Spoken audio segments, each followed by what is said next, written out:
हरे कृष्णा। पुत्रदा एकादशी हिंदू धर्म में अत्यंत महत्वपूर्ण व्रत माना जाता है।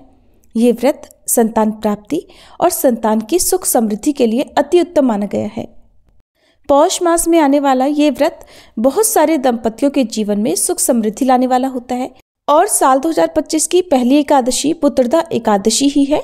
ऐसे में इस दिन व्रत रखकर आप पूरे साल भर शुभ फल भी प्राप्त कर सकते हैं। तो चलिए आपको बताते हैं जनवरी के महीने में पुत्रदा एकादशी का व्रत कब रखा जाएगा, व्रत की विधि क्या है और व्रत का पारण कब किया जाएगा। पुत्रदा एकादशी के ठीक अगले दिन पड़ने वाली द्वादशी को सुजन्म द्वादशी कहते हैं। इस दिन भगवान विष्णु के कूर्म यानी कच्छप अवतार की पूजा की जाती है, इसलिए इस बार का एकादशी व्रत बहुत ही विशेष होने वाला है। आप सबको सच्चे मन से इस दिन भगवान का पूजन जरूर करना चाहिए। इस बार एकादशी तिथि प्रारंभ होगी 9 जनवरी दिन गुरुवार को दोपहर 12:23 से उससे पहले तक दशमी तिथि रहेगी और एकादशी तिथि समाप्त होगी 10 जनवरी दिन शुक्रवार को सुबह 10:19 पर। इसलिए इस बार केवल 10 जनवरी शुक्रवार के दिन ही पुत्रदा एकादशी का व्रत रहेगा। सभी वैष्णव जन और गृहस्थ जन एकमात्र इसी दिन उपवास रखेंगे। एक दिन पहले दशमी तिथि के नियमों का पालन करते हुए तुलसी के पत्र तोड़ लेने चाहिए। द्वादशी तिथि प्रारंभ होगी 10 जनवरी दिन शुक्रवार को सुबह 10:20 से और द्वादशी तिथि समाप्त होगी 11 जनवरी दिन शनिवार को सुबह 8:21 पर।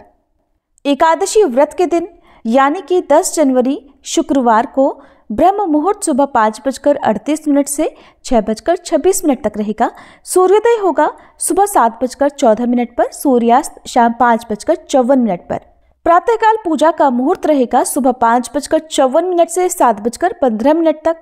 सायंकाल पूजा मुहूर्त शाम 5:42 से 7:04 तक। इस बार शुभ और शुक्ल योग का दुर्लभ योग भी इस दिन बन रहा है। शुभ योग दोपहर 2:37 तक रहेगा, बाद में शुक्ल योग प्रारंभ हो जाएगा। ये दोनों ही योग पूजा करने के लिए, मनोकामना पूर्ति के लिए बहुत ही शुभ योग है। लेकिन इस बार एकादशी के दिन भद्रा भी लग रही है और इस बार भद्रा सुबह 7:15 से 10:19 तक रहेगी। भद्रा के समय शुभ कार्यों को करने से मना किया जाता है, लेकिन इस बार भद्रा का वास स्वर्ग में रहेगा और जब स्वर्ग में भद्रा का वास होता है तो वो धरती लोक पर दुखदायी नहीं होती। ऐसे में आप पूजा पाठ से संबंधित कार्य कर सकते हैं। शुक्रवार के दिन राहुकाल का समय रहेगा सुबह 10:30 से दोपहर 12 बजे तक। अब जानते हैं 11 जनवरी दिन शनिवार के मुहूर्त के बारे में। इस दिन ब्रह्म मुहूर्त सुबह 5:38 से 6:26 तक रहेगा। सूर्योदय होगा सुबह 7:14 पर, सूर्यास्त शाम 5:55 पर। प्रातःकाल पूजा का मुहूर्त सुबह 5:54 से 7:15 तक रहेगा। शुक्ल योग सुबह 11:49 तक रहेगा और बाद में ब्रह्म योग प्रारंभ हो जाएगा। ये सभी मुहूर्त बहुत ही उत्तम और सभी सुखों की प्राप्ति कराने वाले हैं। राहु काल सुबह 9 बजे से 10:30 बजे तक रहेगा। बात करते हैं व्रत पारण यानी व्रत खोलने के मुहूर्त के बारे में। तो 11 जनवरी दिन शनिवार को आप पुत्रदा एकादशी का व्रत खोल सकते हैं सुबह 7:14 से 8:21 के बीच में। ध्यान रखिएगा व्रत का पारण आपको शुभ मुहूर्त के अंदर अंदर ही करना है, क्योंकि इसके बाद से त्रयोदशी तिथि प्रारंभ हो जाएगी। एकादशी का व्रत रखने वाले भक्तों को एक दिन पहले दशमी तिथि के नियमों का पालन जरूर करना चाहिए। दशमी तिथि का नियम पालन करते हुए तुलसी के पत्ते तोड़कर रख लेने चाहिए। तुलसी जी में जल भी अर्पित करना चाहिए, क्योंकि एकादशी के दिन तुलसी जी में जल अर्पित नहीं किया जाता।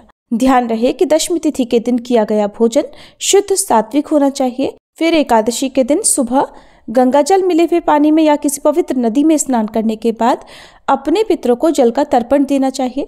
जल के तर्पण में आप काले तिल मिलाकर अपने पितरों का ध्यान करते हुए जल का तर्पण करें और उसके बाद आप भगवान विष्णु की पूजा प्रारंभ करें। संकल्प लेकर व्रत प्रारंभ करें। यदि व्रत नहीं भी रख रहे हैं तो भी इस दिन आप पूजा कर सकते हैं और कथा का श्रवण भी कर सकते हैं। व्रत रखने वाले भक्तों को भगवान विष्णु को चंदन धूप दीप से पूजा करने के बाद मौसमी फलों का या पंचामृत का भोग लगाना चाहिए, जिसमें तुलसी के पत्ते जरूर हों।